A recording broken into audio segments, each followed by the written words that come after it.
시청자 여러분 안녕하십니까? 안녕하십니까? 김석봉 원장님의 마음 공부하는 서울 닥터 시간입니다. 안녕하십니까? 네, 안녕하세요. 자, 오늘 원장님 지난 총선 전날 예, 밤에 미국의 이 연방 재난청 비행기가 밤에 와가 그렇죠. 진단 키트 실어 싣고 가는 가는 모습이 중계됐죠. 사진을 공개했잖아요. 예.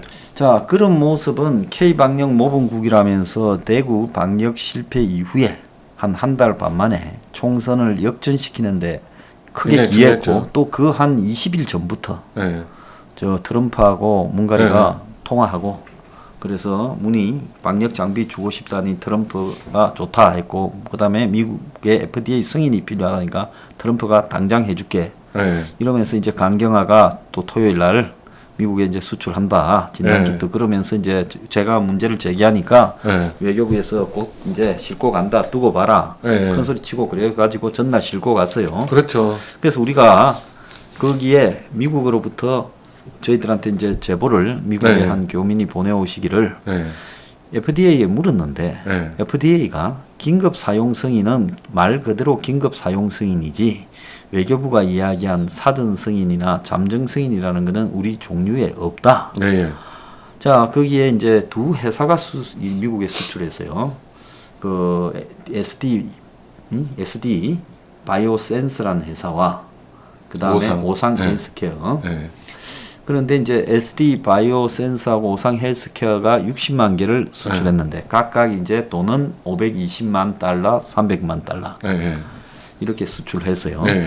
근데 여기에 이제 이 오상이 4월 18일 날 FDA에 이제 가장 처음으로 공식 허가가 나왔거든요. 그렇죠. 총선이 4월 15일이었지 않습니까? 그렇죠.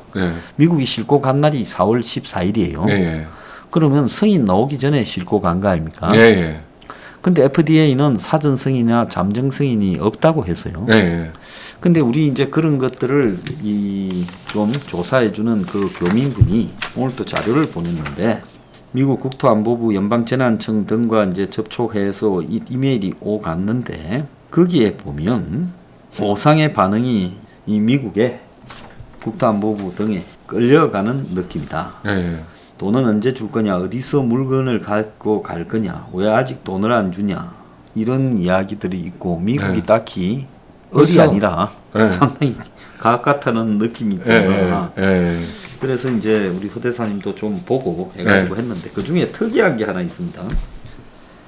4월 이제 3일 날 그 내용에 보면 4월 6일 날 내용에 보면 우리가 4월 15일쯤 도착하게 보내겠다 하고 돈은 300만 불이고 비행기 탁송비가 4,500달러다.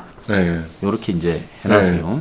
그런데 그 다음에 이제 미국 측에서 다시 연락이 와서 탁송비는 필요 없고 우리가 한국으로 실으러 갈 거다. 요렇게 되고 이제 이게 4월 7일 날 또 주고받은 내용에서 나옵니다. 그래서 한국으로 실으러 갈 거다라고 하고, 그러니까 탁송비는 빠지는 거죠. 그렇죠. 그러니까 그리고 이제 이 가격 300만 달러만 있어요.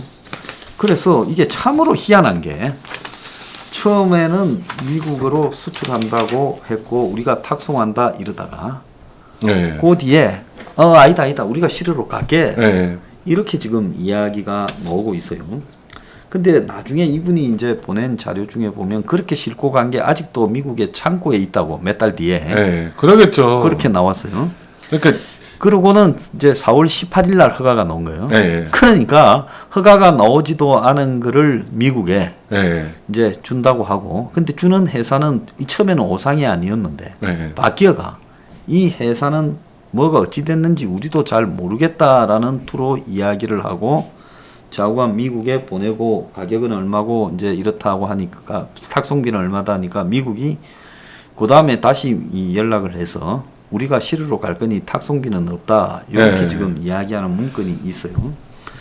그래서 이거를 보면 이 문제를 가지고 엄청나게 미국에 수출을 했다고 지금 홍보를 했는데, 이 오상 헬스케어 회사는 당시에 어떤 것도 공식으로 확인해 줄 수 없다고 했고, 그래서 이 사실상 총선 전날 기준으로 네. 보도해 보면 이날까지 미국 FDA 승인이 안 홈페이지, 났죠. 제가 그 맨날 뒤졌지만 네. 이 33개 코로나 진단 키트의 국내 업체는 등록이 안 된 상황에서 네. 이와 관계없이 미국에 지금 수출이 되는 일이 발생했다는 겁니다. 시청자분들한테 제가 간단히 설명을 드리면 지금 우리 소장님께서 말씀하신 내용이, 그러니까 우리가 총선 전날 미국에서 비행기가 와서 우리나라에서 마치 선심 도와주듯이 미국을 도와주듯이 진단키트를 줘서 그걸 싣고 미국으로 갔거든요. 그게 그 K 방역 모범국이라는 거를 미국도 인정했다. 미국에서도 우리한테 진단키트를 받기 원해서 우리가 이렇게 준다. 이런 식으로 이야기를 해서 국민들이 우리나라가 참 잘하고 있구나. 우리나라한테 그 큰 나라 미국이 손을 내밀었구나. 도움을 요청했구나. 이런 식의 착각을 가지게 만드는 쇼를 만든 거라 이 말이죠. 그러니까 4월 15일 날 총선인데 4월 14일 날 비행기가 와서 가져갔어요. 실제로 근데 이게 말이 안 되죠. FDA 승인도 안 난 진단 키트를 나중에 4월 18일 날 승인을 내려주거든요. FDA에서. 그러니까 4월 14일 날 그거를 가져갔다는 것 자체가 있을 수 없는 일이죠. 그러니까 트럼프 행정부와 문재인 정권 사이에 뭔가 모종의 거래가 모종의 거래가 없었으면 이런 일이 생길 수가 없죠. 그리고 처음에는 이게 이제 오상이 만약에 그냥 미국에 보냈으면 네. 그림이 안 되잖아요. 그렇죠. 네. 왜냐하면 미국에 4월 14일 날 밤까지 도착해야 되면 네. 그래야 수출했다고 발표할 거니까 네. 비행기로 일반 비행기에 화물칸에 실어서 보내야 안 되겠습니까? 그러면 이제 그 사진 찍기가 곤란하죠. 사진 찍기도 곤란하고 네. 그다음에 한참 전에 네. 또 미국에 보내야 되고 네. 그러니까 이제 이게 뭔가가 극적인 효과가 덜하니까 네. 가장 드라마틱한 거는 미국의 연방재난청 비행기가 와가지고 네. 전날 싣고 가는 모습. 네. 그런데 미국 비행기라고 왔는데 그게 미국 비행기가 아니라 아제르바이잔의 그렇죠. 실크웨이 네. 이 저 화물기 네. 빌린 거예요. 그렇죠. 근데 솔직히 말하면 좀 이해가 안 가는 게 진단 키트 오상이 맡은 게 내가 볼 때 한 뭐 60만 개 중에 네. 한 20만 개나 가까이 했을 거예요. 네. 그런데 그게 300만 불이고 네. 탁송비가 네. shipping 코스트가 네. 4,500불이에요. 네. 그러면 전체 다 shipping 코스트가 돈 1,000만 원 되는 건데 네. 그러지 않겠습니까? 그렇죠. 네. 그러면 그걸 돈 1,000만 원 때문에 미국에서 전세기가 온다라는 게 전세기 하나 빌리려면 얼마입니까? 엄청나죠. 예? 뭐 억대 정도. 한 2, 3억 원, 한 3, 4억 원 해야 네. 전세기가 하나 빌려지지 않겠습니까? 그러니까요. 저도 그 생각이 딱 들더라고요. 그러니까요. 돈 1,000만 원 때문에 돈 1,000만 원짜리를 싣고 가려고 네. 이 운송비가 네. 그걸 전세기가 하나 와서 그것만 딱 싣고 간다는 게 이게 좀 그 전세기 비용도 우리나라에서 된 거 아니에요? 그러니까 내가 지금 이게 그래서 전세기를 이게 미국에서 과연 이런 일까지 하면서 비행기를 보냈을까? 그 겉으로는 미국에서 차티드한 것처럼 돼 있을지 몰라도 사실은 한국이 차티드가 실어주겠다니 미국 막 갖고 오든가 말든가 트럼프가 시키니 그렇게 말하는 거 아닐까 하는 이런 의혹을 그렇죠. 가질 수밖에 없는 지금 스토리가 전개되고 있다는 겁니다. 이것도 그래갖고 어차피 미국 그 연방재난청 창고에 갈 거니까. 어차피 쓰지도 않을 거니까. 그 창고에 있는 동안에 사전 이제 긴급 사용 승인이 나올 거니까. 그래가 나오면 막 나왔다 하고 그냥 실어 가서 창고 갖다 넣어 놓는 것까지는 미국이 사전 승인 없이 싣고 가줄게. 이런 식으로 서로가 담합에 의해서 편히 봐주는 일이 벌어진 게 아닌가. 지금 유력해요. 서류가 지금 증명을 하고 있어요. 총선 전에 이렇게 여론 조작을 한 거는 진짜로 이거 범죄입니다. 범죄. 이 부분에 대해서 이 국정감사도 해야 되고 특검도 해야 된다고 저는 생각합니다. 아무튼 이거를 그 다른 언론에서 어떻게 받아들이는지 좀 봐야 될 거 아니에요. 예, 그래서 참으로 배이스러운 사태가 지금 발생을 했다. 이렇게 지금 보여요. 자, 그 이번에는 뭐 저 대선 이야기 좀 하는데 네. 지금 대선이 되니까 이제 윤석열 후보 지지율은 예측한 대로 뭐 쫙쫙 빼서 네. 오늘도 뭐 4개 여론조사 주로 정부 쪽에 좀 유리하게 나오는데 네. 윤석열은 이제 19%까지 뺐어요. 네. 근데 또 이재명의 이 제거를 하기 위한 이제 김경수가 갔지 않습니까? 네. 그러면 문이 이제 김경수가 만약에 무죄로 됐더라면 문이 눈 딱 감고 또 김경수 쪽으로 경선 방향을 중단시켜 놓고 있는 상황에서 돌릴 수도 있지 않았겠습니까? 좀 무리수지만. 있을 텐데 근데 이제는 뭐 그것도 안 돼 버렸어요. 그러면 그 다음에는 보면 이제 두 가지 수밖에 없지 않습니까? 하나는 개헌을 하든가. 이제 개헌을 하려면 이재명이나 윤석열이가 좀 있다가 한두 달 안에 낙마해야죠. 다 집으로 가고 이제 남은 고만고만한 사람들만 있을 때 그냥 개헌해라. 요렇게 가는 거고. 그 다음에 이제 또 보면 그 이재명을 잡고 이낙연을 올리는 부분이 확연하게 보이지 않습니까? 그렇죠. 그러니까 김경수가 감옥에 가게 되면서 제일 큰 어드밴티지를 받게 된 게 이낙연 씨죠. 왜냐하면 그 민주당 내에서 친문파들이 결집을 할 대상을 잃어버렸잖아요. 김경수가 없어지니까. 이재명 쪽으로 가기는 찝찝한데 그래서 이낙연 쪽으로 그 친문파들이 이동을 할 수밖에 없거든요. 그런데 이제 이낙연이 사실은 그 이재명 쪽에서 지금 그 공격을 하고 있습니다만은 지난 그 2004년에 3월 달에 탄핵을 할 때 이낙연은 열린우리당을 안 가고 동교동계에 분류되던 사람이었죠. 그렇죠. 그러니까 당시에 이제 새천년 민주당에 잔류를 했어요. 그때 보면 이제 그 이 한나라당 그리고 이제 그 이 뭡니까 이 자유민주연합 자민련 그리고 이제 이 잔류한 이 새천년 민주당 세 당이 합해서 탄핵에 들어가지 않습니까? 그렇죠. 그렇게 정적수를 예, 그러면 이제 이낙연이 당시에 그 민주당에 남아 있었어요. 그래서 이제 그때 보면 열린우리당 쪽에서는 아예 투표를 안 했고, 그러면 투표한 사람 중에 반대는 195명인가 뭐 했는데 딱 2표 나왔거든요. 근데 자기가 반대했다고 주장하던데요. 근데 자기가 이제 반대했다고 주장하는데 그 이재명 쪽에 김남국이나 지정하는 걸 보면 이낙연이 사진이나 이런 데 보면 투표함을 지키는데 스크럼을 짜고 같이 있었고 그래서 그러면 뭐 그때 열린우리당이 투표함을 아예 탈취하려고 하는데 그걸 이 야 3당이 합동으로 지키는데 이낙연이 거기 있었다. 그러고는 나와서는 자기는 투표 안 던졌다고 하면서 이제 쭉 말을 하고 추미애는 뭐 확실하게 탄핵에 참가하는 모양을 돼서 그 뒤에 뭐 삼보일배 하면서 몇 년간을 선거 떨어지고 개고생을 했잖아요. 그렇죠. 근데 이낙연은 포커페이스로 딱 하면서 또 시류를 타지 않았습니까? 그렇죠. 자, 이 부분을 이재명 쪽에서 지금 그렇죠. 그 딱 가지고 있다가 지금 터뜨린 거예요. 이야기를 하고 있고 또 이낙연 쪽에서는 이재명의 형수 의혹 시즌 2를 또 공개를 했어요.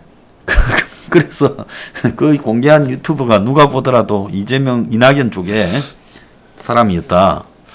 근데 이제 저는 그 생각이 드는 게 그걸 보면서 실제로 지금 민주당 내부에서 이렇게 자꾸 이재명, 이낙연이 자꾸 이렇게 서로 폭로전으로 나오고 그러면 우리 보수 쪽에 유리하게 되지 않을까 보통 할 텐데 저는 이게 그들의 그 맷집을 더 키워주는 거 아닌가 그게 걱정이 돼요. 왜냐하면 지금 문제가 되고 있는 것들이 자꾸 폭로가 되면서 그것들이 당연한 것처럼 나중에는 인정받는 쪽으로 갈 수도 있거든요. 그러면 실제로 그 야권에서 나중에 공격할 때 이게 먹히지를 않는 상황이 되지 않을까. 미리 자기들끼리 끄집어내서 어떻게 보면 자기들끼리 공격을 통해서 국민들한테 식상한 어떤 이슈로 만드는 측면이 있겠죠. 근데 이제 지금 보면 이것까지는 솔직히 말하면 오픈 게임용 폭로 내용이고 각자 양쪽에 심각한 부분은 가지고 있겠죠.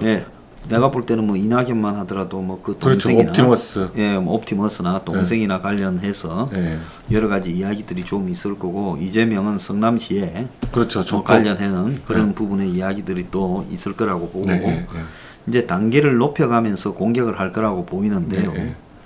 근데 문제는 그 지금 이낙연이라는 사람이 솔직히 인간적으로나 능력적으로 봤을 때 문한테는 이렇게 잘하는 것처럼 보이지만은 보편적인 평판에 있어서 우리가 뭐 이재명은 어떤 사람인지 너무 잘 알지 않습니까? 그렇죠. 그러니까 그 뭐 설명할 필요도 없어요. 그렇죠. 근데 이낙연은 겉으로는 니글니글하고 아주 예의 바르고 그렇게 보이지만은 다른 한편으로 굉장히 권위적이고 고압적이다라는 이런 이야기도 한간에 많거든요. 그리고 보니까 상당히 옛날 정치식 이 주변 관리들을 하는 것 같아요. 선거 때나 이럴 때 여러 가지를요. 그러니까 그 척근이 자살했죠. 이경호라고 전북대학 나온 척근이 자살을 한 거 아니겠습니까?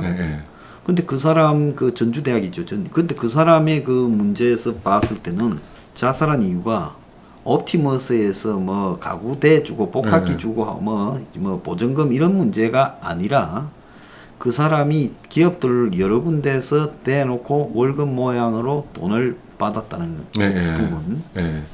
그래서 그런 부분이 어떤 나중에 출구가 어디냐 이런 부분 등 말을 도저히 검찰 조사를 받는 한 아무리 뭐 검찰이 지시를 받았다 하더라도 그걸 물을 거고 거기에 대해서 자금 추적에 걸려서 해명하는 부분에 답이 안 나오니까 본인이 그냥 죽음을 택한 거 아니겠느냐 이렇게 해석이 되고 있어요.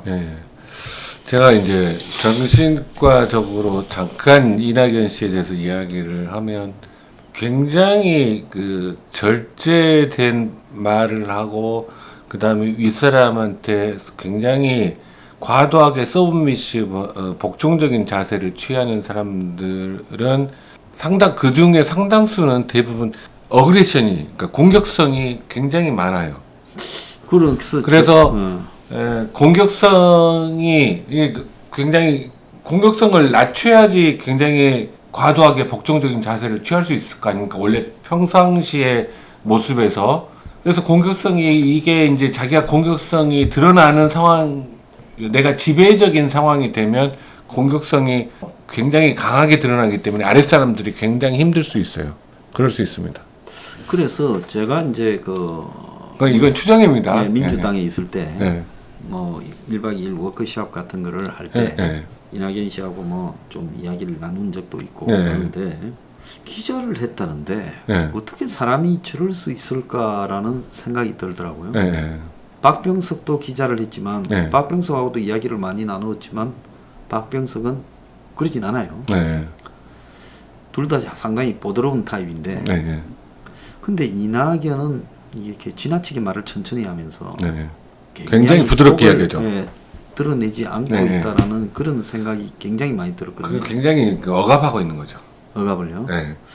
그래서 그 상태에서 이거 추정입니다. 근데 기자로 보통 가서 그렇게 하기가 쉽지가 않지 않습니까? 직종으로 보면요. 쉽지 않죠. 그 직종으로 보면 동아일보 기자였잖아요.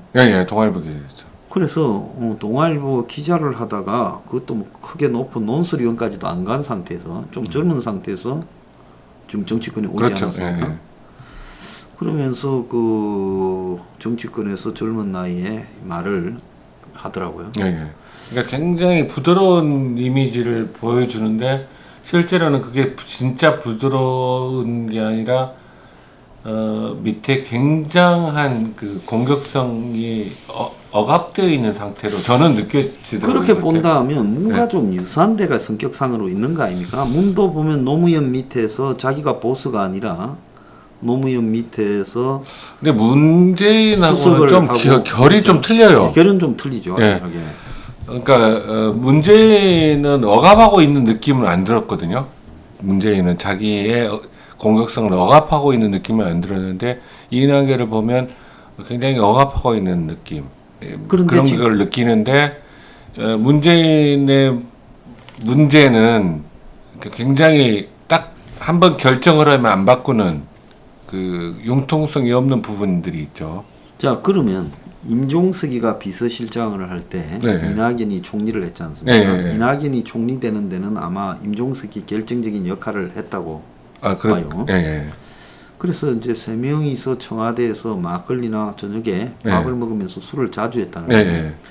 그 문이라는 사람이 남하고 술을 자주 하거나 이런 사람이 아니라 어떻게 보면 박근혜 전 대통령 비슷한 성향이 있는 타입이거든요. 그렇죠. 문희는. 네. 그래서 사람들하고 밥 먹거나 이렇게 어울리는 거를 좋아하는 사람이 절대 아니에요. 네. 그래서 보면 뭐 문희 대통령으로 몇 사람만 불러갖고 뭐 안가나 이런 데서 술 먹었고 이랬다는 이야기가 네. 한 번도 안 나오지 않습니까? 네. 그렇죠. 그게 문제죠. 예, 그런데 문제는 이낙연이 문에 비위를 맞췄으니까 그렇죠. 그러니까 될수 있지 않았나. 입에 혀처럼 했을 거예요. 그러니까요. 네, 위원장이 혀처럼 해서 문이 네. 이낙연을 볼 때마다 네. 이 마음이 편안해지는 느낌이 들었으니까 그렇죠. 그렇게 이제 총리도 시키고 네. 또 총리 이후에 당 대표를 시키는데 그건 문의 결정이 결정적이었겠죠. 그렇죠. 이낙연이니까. 네. 그 다음에 이제 당 대표를 하고 이제 그 다음에 그 이낙연이 지금 대선 후보가 되는데 네. 이재명하고 차이가 안 날 정도로 벌어져서 끝난 것 같이 보였는데 뭐 호남의 지지가 어떻고 경선 과정에서 했다 이거는 그냥 말로 그래. 하는 거고 중요한 거는 청와대와 대개문들의 그렇죠. 입장이 그게 딱 중요하죠. 예전에 노무현이 대통령 후보 되는 과정도 딱 그거예요. 그렇죠. 제가 뭐 그건 너무 잘 알죠. 연청이나 그러니까 청와대에서 어떤 입장을 가지고 있느냐에 따라서 이게 조직들이 움직이기 때문에 지금 그 친문 세력들이 이낙연 쪽으로 많이 결집하고 있는 모습이 보이긴 보여요. 자 그러면 반대편으로 이제 이재명이 있는데 네. 이재명이 이번에 그 저기 성남 FC와 관련해가 네. 경찰에 이제 소환을 받고 이러면서 그 이재명이 선거 연기는 경선 연기는 안 된다다가 지금 스톱대가 일단 5주 했는데 저게 얼마나 더 연기할지도 몰라요. 사실 네. 연기 기간에 뭔 일이 벌어질 수도 있어요. 네. 왜냐면 경선 중에 두들겨 잡을 수는 없을 거니까. 그 다음에 이 또 개헌에 대해서 네. 그러니까요. 2번, 3번을 확인을 해줘요. 개헌 찬성한다고요. 그러니까 그 문재인에게 이재명이 최선의 노력을 다하는 게 결국은 개헌 이야기를 띄운 거거든요. 그러니까 나도 네. 어떤 살려달라 이거죠. 복종하고 네. 하자는 대로 다 하겠다. 살려달라는 그러니까 거예요. 나 좀 건드리지 왜냐하면 말아달라 지금 이거 아니겠습니까? 도마 위에 올라가 있는 상태가 돼가서 그 성남 FC 그 뇌물죄 부분이 문가리가 어떤 결심을 하느냐에 따라서 이재명이 죽고 사는 거는 한순간이거든요. 자기가 그 가만히 볼 때 그 이재명이는 변호사 아닙니까? 네. 그러니까 자기 견적이 자기가 나오지 않겠습니까? 당연히 나오죠. 그냥 경찰에 네, 가고 네, 수사가 진행되면 기소로 네. 어떻게 처리가 되고 네. 그러니까 한쪽에서 경선이 시작되자마자 출두하라고 이제 이렇게 하는 거. 네. 요즘 나한테 출두서 맨이 날라왔죠. 네. 그러는 부분은 결국은 노리는 부분이 네. 이재명은 저렇게 열심히 복종하고 숙이는 것처럼 보인다고 제거가 안 될까요? 제거 맘만 먹으면 제거되죠 바로. 그러면 지금 현재 이재명을 잡으려다가 만약에 못 잡으면 코뿔소를 총으로 쏘려고 보수들이 네. 이렇게 하다가 그 코뿔소한테 빗 맞아가 네. 열받게 해서 나중에 들이받아버리면 죽지 않습니까? 네. 근데 이재명을 이까지 손을 댔다가 만약에 못 잡으면 그건 난감한 상황이 벌어지지 그렇죠. 않겠습니까? 네.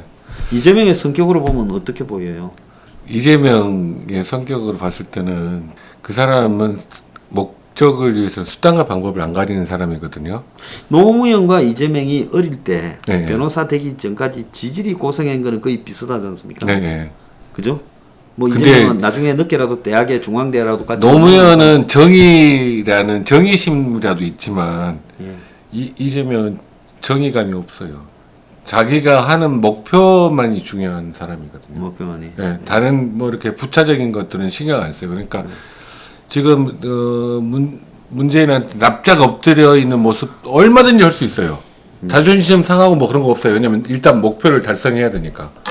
목적을 달성하기 위해서는 지금 뭐 무릎 꿇으라면 무릎 꿇을 거고 다 할 수 있어요. 근데 문가리의 성격으로 보면 네. 이재명이 무릎을 꿇는다고 자기 안 아들 봐줘요. 결혼한 사람을 봐주겠습니까? 안 봐줘요. 그럼 전체적으로 상식적으로 보면 이재명이 어떤 행동을 하더라도 문은 안 봐줘요. 이재명의 손을 댈 건데 네. 그럼 이재명은 기껏해야 시간을 벌자는 것밖에 안 되는 건데 네. 시간 벌자 하더라도 아직도 뭐 지금 문재인 임기 그 대선일까지 많이 남았는데 이재명 깝깝한 상황 아닙니까? 그렇죠. 그러니까 이렇게 저자세로 개헌 이야기도 하고 그런 거죠. 왜냐면 지금 문재인 손바닥 위에 이재명이 있는 거거든요. 문재인이 손바닥을 쥐면 죽는 거거든요. 그래서 지금 있는데 이제 최종적으로 지금 만약에 어쩔 수 없이 야당세가 대선으로 가게 되고 야당세가 너무 조금 더 강화되는 것 같으면 이재명을 살려줄 수도 있겠지만 그렇지 지금처럼 이렇게 야당 그 후보들이 지지부진한 상태가 되면 이재명은 제거될 가능성이 많다고 저는 봅니다. 자 마지막으로 문재인 성격도 그렇고 윤석열에 대해 간단히 보자면 네. 윤이 문한테 상당히 유화적인 제스처를 한 석 달 반 출마 네. 선언을 하기 전까지 네. 검찰총장을 그만두고 노는 동안에 네. 시간을 벌면서 네. 또 문이 지금 레임덕이 오는가를 보면서 윤은 문한테는 계속 신호를 좋게 보냈잖아요. 네. 또 출마 선언한 직후에도 그렇게 보냈지만 네. 지금 돌아가는 양상을 보면 결국 정권에 이 앞장서서 춤을 추는 이 자들이 네. 윤을 갖다가 이렇게 두들겨 잡는데 네, 열심히 그렇죠. 가세하고 있고 네. 또 윤을 둘러싼 여러 가지 작업들이 진행되고 있는 게 보이지 않습니까? 그렇죠. 네. 그러면 윤이 지금 자기가 이 문에 대해서 적대감을 낮추려고 노력한다고 낮춰지지 않는 부분이라는 거를 이제 알 거예요. 이제는 알까요? 예, 이제는 알 거예요. 그래서 워딩이 좀 달라졌거든요. 예. 거칠어졌잖아요. 그럼 윤은 지금까지는 어떻게 생각했을까요? 그전에는 최대한 그 문갈의 심기를 건드리지 않고 넘어가려고 했죠. 근데 정치라는 게 본인이 어떻게 떴는지 어떻게 뛰게 됐는지를 아는 사람이 그럴 수는 없는데 본인이 뛰게 된 거는 문갈이의 그 대치 상태. 추미애 조국 이런 사람들과 대치를 하면서 뜨게 된 거잖아요. 예. 근데 이제 뜬 다음에 문갈이와의 대립을 피하게 되니까 이렇게 지지도가 떨어지잖아요. 예. 그런 상황들을 이제 실질적으로 몸으로 겪었을 거예요. 그러니까 지금 말이 조금씩 거칠게 이야기하는 워딩들이 나오는데 지금은 알 거라고 생각합니다. 절대로 문갈이는 유화적인 제스처를 써도 안 봐줘요. 성격이 그래요. 그러니까 이재명도 안 봐주고 윤석열도 안 봐준다 이 말이죠. 그러니까 윤석열이 살 길은 이재명은 모르겠는데 윤석열이 살 길은 어차피 너 죽고 나 살기다 이런 식의 그 사직생의 자세로 하는 것밖에 없어요. 살 수 있는 길은 윤석열이 살 수 있는 길은 아마 이재명이 이 위기를 극복하는 방법도 문갈이의 약점을 가지고 흔드는 것이 될 수도 있어요. 사는데 이재명이 이 위기를 그 약점을 카드를 좀 보여주면서 돌파할 수도 있는 상황도 예측이 됩니다. 그러니까 그 가능성은 적지만 아마 지금 이낙연 그 비리 이야기를 꺼내기 전에 문이 더 강하게 억압해 오면 아마 문재인 정권의 아킬레스건을 또 건드는 신용을 할 수도 있어요. 예, 참 이 싸움이 네. 칼들을 갖다가 천천히 뽑으면서 가는데 네. 그런다고 어쨌든 한 번은 크게 붙지 않고는 끝나지 않을 싸움이 그렇습니다. 네. 자, 오늘 그 2부에서는 진단키트 미국 수출에 따른 흥막과 네. 또 대선 주자들의 지금 상태, 심리 등을 알아봤습니다. 한 가지만 예, 제가 우리 주세요. 시청자분들에게 마음 공부하는 소울 닥터 시간에 요즘 마음 공부 이야기를 잘 안 드려서 송구한데 제가 매일같이 혼자 머릿속으로 되뇌이는 말이 있습니다. 이거는 그 한마음 선언의 대행선사가 쓰셨던 한마음 요전에 나오는 글인데요. 여름에 스트레스 많이 받고 사람들과 갈등이 많이 생기기 쉬운 때인데 이럴 때 자꾸 매일같이 되뇌이면 좋은 구절입니다. 바람 부는 대로 물이 흐르는 대로 내세울 나가 없기에 부딪힘도 고도 없다. 수시로 생각날 때마다 저는 낮에도 되뇌이고 밤에도 되뇌이고 그렇습니다. 도움이 되시리라 생각합니다. 감사합니다. 원장님은 저기 큰 스님이 되셔야 되는데 참. 아닙니다. 자, 마치겠습니다. 네. 감사합니다. 네, 감사합니다.